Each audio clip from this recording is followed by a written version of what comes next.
que además vamos a encontrar las bandas I, las bandas A, ¿sí? Dos bandas I por una banda A. En el caso de las bandas I, se denominan bandas I porque dejan pasar la luz polarizada, son isotrópicas, mientras que en el caso de las bandas A son anisotrópicas, no dejan pasar la luz polarizada. Y normalmente están representadas por estos filamentos que se conocen de resina y de mucina. ¿Okay? Y además vamos a encontrar dos proteínas muy grandes que vendrían a ser la titina y la neulina, que le confieren esa elasticidad al músculo. Una vez que se contrae, ¿no?, se relaja, le da esa estabilidad justamente para regresar a su posición. Tiene que mantener esa longitud que deberían de mantener. Ahora, tenemos lo que se conoce como la unidad motora, es decir, tenemos a una motoneurona alfa de hecho, que va a estar inervando varias fibras musculares, ¿sí? Varias fibras musculares. Esto es lo que se conoce como unidad motora. Pero si nosotros hacemos un zoom de esa sinapsis que se genera, hablamos de placa motora. ¿Sí? Tenemos una placa motora. Esto es una placa motora. Donde tenemos que se va a estar liberando el neurotransmisor, que vendría a ser la acetilcolina, que se va a unir a sus receptores muscarínicos o nicotínicos. ¿Muscarínicos? Nicotínicos, estamos hablando de musculoesqueléticos. Ah, perdón. Una vez que se une, va a permitir que se formen los puentes cruzados. Y eso lo vamos a ver a continuación. Este es lo que se conoce como el acoplamiento excitocontráctil del músculo esquelético. Si se les pide en el examen o si alguien le puede exponer un tema que convoque al músculo esquelético, cómo usar la contracción, tienen que explicar, ¿no? Desde lo que ocurre con la acetilcolina en el botón terminal, ya ustedes saben cómo se forma, cómo se almacena, cómo se libera, cómo se unen sus receptores y cuál es el efecto que va a tener. Es decir, permite el ingreso de sodio. Va a haber despolarización, va a haber potencial de acción.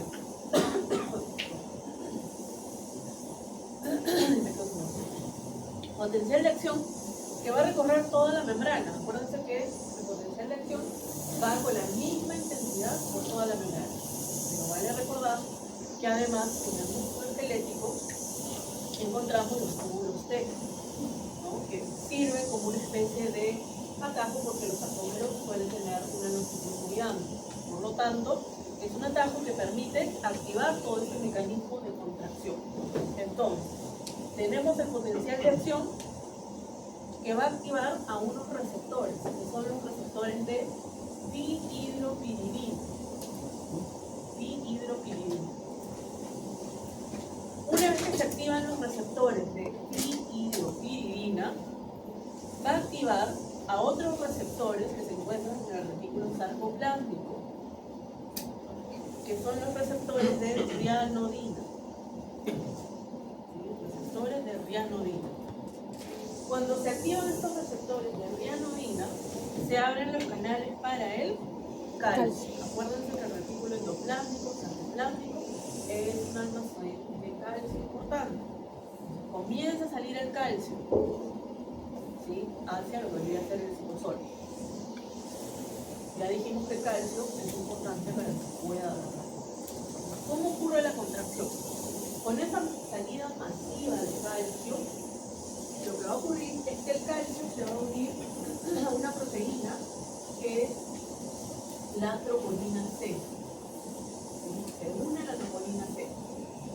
Una vez que se une, va a generar que otra proteína llamada tropomiosina, que normalmente en estado de reposo se encuentra cubriendo los sitios activos de la actina.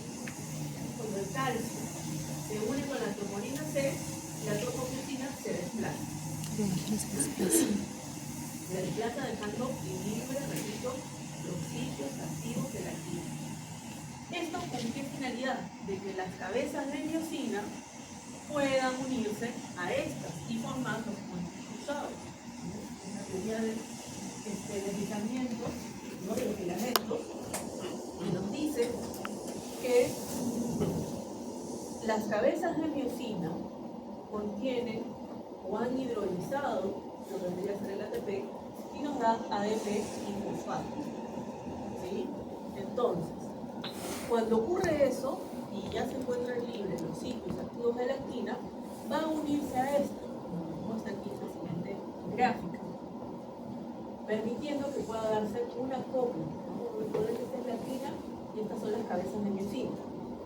Va a permitir que puedan unirse a esta, generando ese desplazamiento, generando ese golpe de fuerza, que es la contracción. Hasta que, luego de la contracción, tiene que haber relajación. ¿Qué ocurre aquí?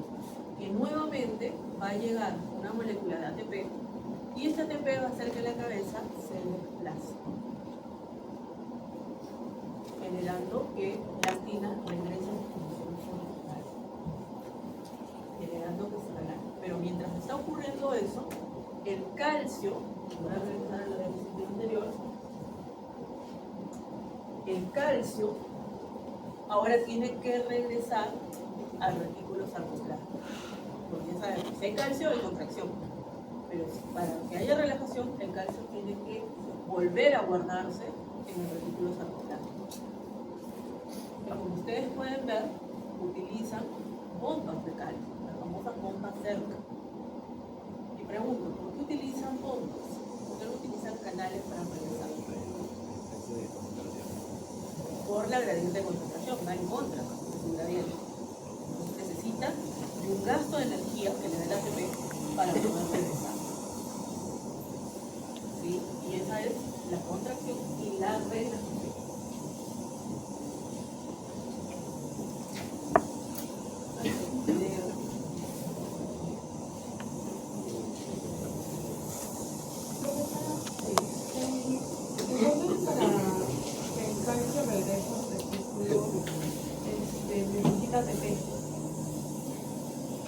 No, bueno, sí, para la bomba sí, para que pueda ingresar sí, sí o sí. Pero ese ATP también contribuye a que las cabezas vecinas puedan desanclarse de los sitios activos de la cabeza. ¿Ya? Aquí hay un video que nos muestra Acción-contracción es el proceso que vincula la estimulación eléctrica con la contracción mecánica de la fibra muscular. Cuando un potencial de acción se propaga a lo largo del aquí un potencial de acción que se dispara. A lo largo de todo el axón, vean, botón terminal, libera acetilcolina, vean cómo son los receptores, ya viaja el potencial de acción, se abren los receptores de hidropiridina, ¿sí? Vean cómo activaron los radioiodinas, cómo sale el calcio, y cómo el calcio ahora, bueno, no sé si nos vamos a estar aquí, pero se une a la troponina C, ahí está, dejando libres los sitios activos de la actina a través del desplazamiento de la tropomiosina, generando que las cabezas de miosina puedan unirse a esta forma, ese puente cruzado, ese deslizamiento, ¿sí?, que nos da la contracción. Bueno, justamente no tenemos el perrito, pero vale la pena. ¿Quedó claro? ¿Tienen que volver a pasar? ¿Quedó claro? Ahora, vamos a ver dos casos, ¿sí?, dos casos que van a afectar lo que hemos visto sobre ese mecanismo éxito contrario, ¿no? Uno referente a la toxina botulínica y el otro a la toxina tetánica. Aquí estamos hablando de patología, pero vamos a entender qué es lo que ocurre. En el caso de la toxina botulínica, se produce a través de un microorganismo que es un Clostridium botulinum, que tiene diferentes tipos de toxinas que son normalmente llamadas por letras del abecedario, ¿sí? Creo que hasta G hasta H. ¿Ya? Entonces, en esta imagen nos muestra aquí arriba lo que ocurre normalmente, lo que nosotros hemos visto.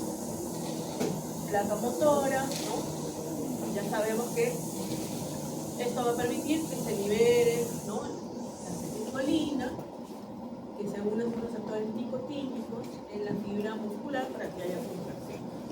Pero ¿qué ocurre cuando tenemos un paciente en el cual se está desarrollando esta toxina botulínica? El problema está en que estas toxinas, por endocitosis, vean cómo se forman estos endosomas, ingresa en este botón terminal. Ingresa en una vesícula, ya dentro del botón terminal va a comenzar a salir, hay diferentes tipos de toxinas, como les estaba diciendo, y el problema está en que estas toxinas van a afectar a las diferentes proteínas del grupo SNAP. La mayoría lo hace de manera individual, o sea, no es que tengamos una toxina y que va a afectar a las 4 proteínas, no. Algunas tienen más afinidad por la sinacoglobina, otras más por las sinacoglobina, y así. Entonces, si no tenemos estas proteínas del grupo SNAP que están degradando, se están destruyendo por esas toxinas, ¿qué va a pasar con la liberación de acetilcolina? No se va a poder producir, no va a poder desplazarse. Entonces, ¿qué pasa? Al no tener acetilcolina, no vamos a tener quien se una a los receptores, y por lo tanto no se va a poder contraer. Entonces, ¿qué ocurre? Que vamos a ver al paciente, no sé si se llega a ver que lo están cargando. Lo vamos a levantar, pero si lo soltamos, se va a caer. ¿Por qué? Porque presenta lo que se conoce como una parálisis flácida. ¿Sí? Una parálisis flácida debido a que no se está liberando acetilcolina. Yo imagino que habrán escuchado sobre el famoso Botox. En este caso, está hecho de toxina botulínica, lógicamente modificada en un laboratorio para que pueda generar esa especie de parálisis, dicen que se las cejas o se pueden reír o qué sé yo, ¿no? Pero ese es el mecanismo, ¿sí? Ese es el mecanismo que genera que no haya liberación de acetilcolina, ¿ya? Ahora, en el siguiente caso, la toxina tetánica también se debe a un Clostridium, pero en este caso es un Clostridium tetánico. ¿Qué ocurre en este caso con los pacientes que presentan el famoso tétanos? Se ven de esta manera rígida, ¿no? Ustedes han llegado a ver un animal de estos, saben que al levantarlo es como si estuviesen cargando esos caballitos de madera, ¿no? El juguete para los, ¿no? Lo colocan sobre la mesa y suena como una tabla, tan rígidos que están los músculos. ¿Qué ocurre en este caso? Vamos a ver. Esta toxina tetánica puede ser de dos tipos, ¿sí? Una que va a generar una afección sobre los músculos y otra sobre la sangre, ¿sí? Tetanospastina y tetanolicina. La tetanolicina es sobre la sangre y la tetanospastina sobre lo que vendría a ser los músculos, la parte nerviosa. Entonces, ¿qué ocurre en este caso? Vean, tenemos aquí nuestra placa motora. Lo que va a ocurrir es que esta toxina tetánica va a ingresar también por endocitosis al botón terminal, pero no es aquí donde va a hacer su efecto, sino que va a ir de manera ascendente, vean, al soma, pero va a continuar su recorrido ¿en dónde? En aquella interneurona inhibitoria que regula la motoneurona alfa. Por ejemplo, la que liberaba glicina. Entonces, lo que ocurre es que esta toxina va a comenzar a degradar a las proteínas del grupo SNAP, pero de la interneurona que está regulando.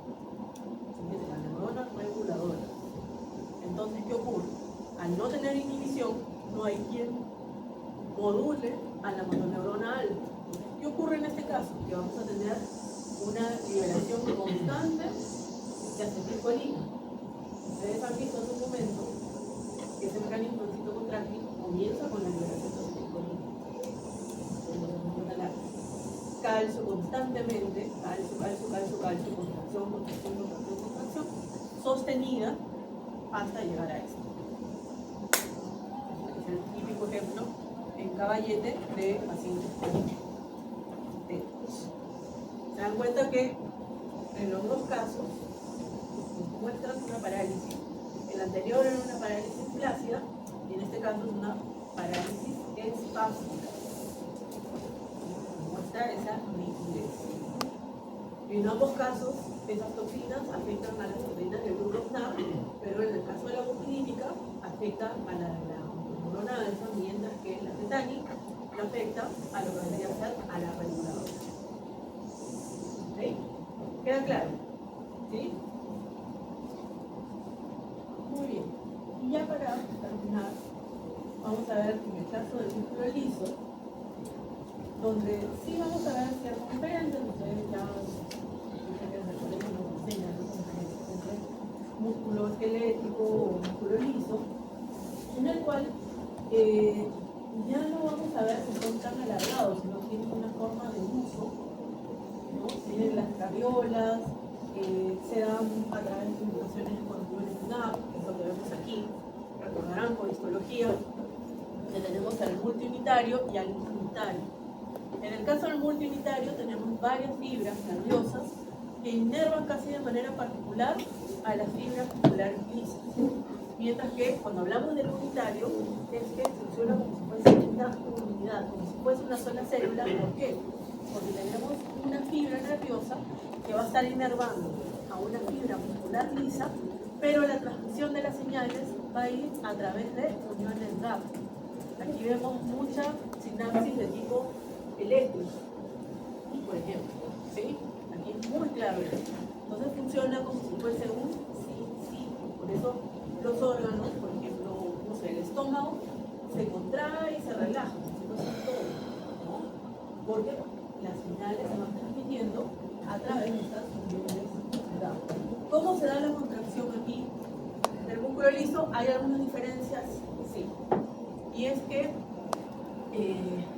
el calcio que se necesita para la contracción no solamente sale del retículo sarcoplasmático, sino que también puede ingresar desde el exterior, como ocurre, por ejemplo, con los órganos. Por ejemplo, si queremos que haya contracción, no sé, del intestino, del estómago, vamos a ver que por neurotransmisores, ¿no? Lo vamos a ver en el digestivo, hay un ingreso de calcio desde el exterior, ¿sí? Entonces, el calcio se va a unir a una proteína que es la calmodulina y van a formar un complejo, calcio-calmodulina.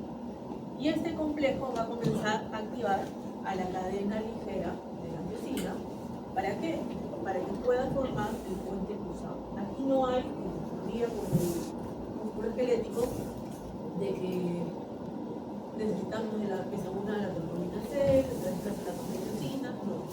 En este caso simplemente necesitamos que se active la cadena ligera de la miosina. ¿Para qué? Para que pueda unirse al sitio activo de la actina y generar la contracción del músculo liso. Ahora, luego de la contracción, tiene que haber relajación. ¿Cómo se relaja? Nuevamente aquí necesitamos que el calcio prácticamente desaparezca.